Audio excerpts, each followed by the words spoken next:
कल की जो आदिवासी जो सारे समाज सागा समाज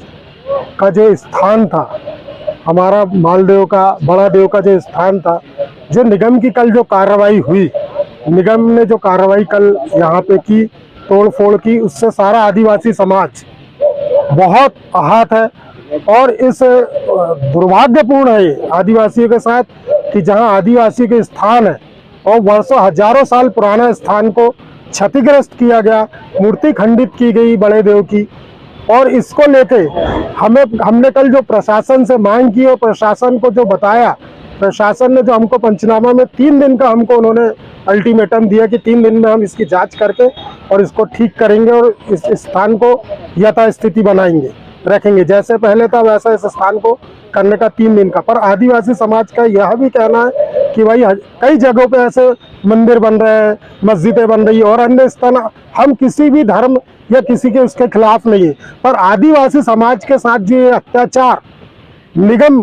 की जो पालिका है इन्होंने जो किया है ये निंदनीय है और जितनी इसकी घोर निंदा की जाए ये कम है। और हम चाहते हैं कि शासन इसकी ओर ध्यान दे और शासन अगर हमारे ये 3 दिन में यह अगर नहीं पूरा करता है तो आगे आदिवासी समाज इसके लिए उग्र आंदोलन करेगा और हमको जो जहां तक जाना पड़े, कोर्ट भी जाना पड़े तो हम इसके लिए कोर्ट जाएंगे। और जिस के भी आदेश से या जिसने भी इस संस्कृति को और इसको ठेस पहुंचाने की कोशिश की आदिवासी समाज की, उसको निलंबित करना चाहिए, तत्काल प्रभाव से इसको निलंबित किया जाए, जिस भी आदेश जिस उसने किया। गुरु प्रसाद दुर्वे जी, यहाँ पर हम जो है जबलपुर से आए हुए हैं। मैं जबलपुर में अधिवक्ता हूँ और ओबीसी एडवोकेट वेलफेयर एसोसिएशन का पदाधिकारी हूँ। और हम जो है जो आरक्षित वर्ग है उनके हितों को लेकर के जो कानूनी अधिकार हैं बराबर संघर्ष कर रहे हैं। पिछली बार भी जो है चुनाव था उसमें भी हम लोगों ने ये बात उठाया था हमारे संगठन ने कि ओबीसी का जो पूरे भारत में 27% आरक्षण है तो यहाँ दिया जाए। तो इस मांग को जब हम लोगों ने रखा था तो कांग्रेस ने इस मुद्दे को अपने चुनावी एजेंडे में रखा था और कांग्रेस सरकार बनने पर इसको 27% कानून भी बनाया था। लेकिन न्यायालय में जो है इसका पक्ष सही से नहीं रखा जा रहा है और हमारी अब मांग बार बार हो रही है। सरकार से भी हम लोगों ने बार बार लिख करके दिया इस बात को कि जो सरकार के द्वारा अधिवक्ता नियुक्त किए जाते हैं तो उन नियुक्तियों में आरक्षण नियम को लागू किया जाए। मैं OBC advocate welfare association Jabalpur से पदाधिकारी हूं और मध्य प्रदेश उच्च न्यायालय जबलपुर में रेगुलर प्रैक्टिशनर हूं। तो हमारा जो मुद्दा है प्रमुख रूप से कि जो मध्य प्रदेश में पिछड़ा वर्ग की आबादी का जो आंकड़ा है 51% है, लेकिन वास्तव में जो जनसंख्या है 60+ है और प्रतिनिधित्व इस वर्ग का मात्र 7 या 8% है। और खासकर जुडिशरी में शासकीय अधिवक्ताओं में ओबीसी के ना तो एडवोकेट जनरल में अधिवक्ता हैं ना सुप्रीम कोर्ट में है, क्योंकि मध्य प्रदेश शासन की एक बहुत बड़ी पैनल सुप्रीम कोर्ट में भी है और जिला न्यायालयों में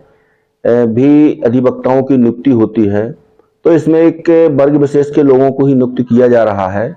और ओबीसी एससी एसटी के अधिवक्ताओं को इसमें प्रतिनिधित्व नहीं दिया जा रहा है। तो इन सारे मुद्दों को लेकर के आज माननीय कमलनाथ जी से मुलाकात की थी, क्योंकि मैं एक बात और बताना चाहूंगा कि इसके पूर्व भी मैंने मध्य प्रदेश शासन को लिखित में मौखिक रूप से और याचिका फाइल करके निवेदन किया था कि मध्य प्रदेश में शासकीय अधिवक्ताओं की नियुक्तियों में आरक्षण नियम लागू किए जाएं ताकि इस वर्ग के योग्य अधिवक्ता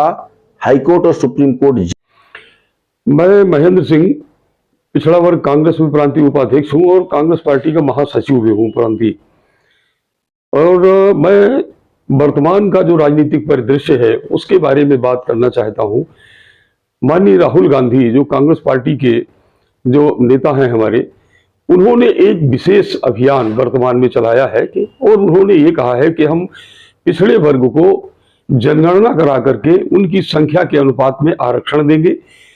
बजट का प्रावधान उनके संख्या के अनुपात में लाएंगे, न्यायिक आयोग की स्थापना करेंगे और न्यायिक सेवाओं में भी आरक्षण देंगे।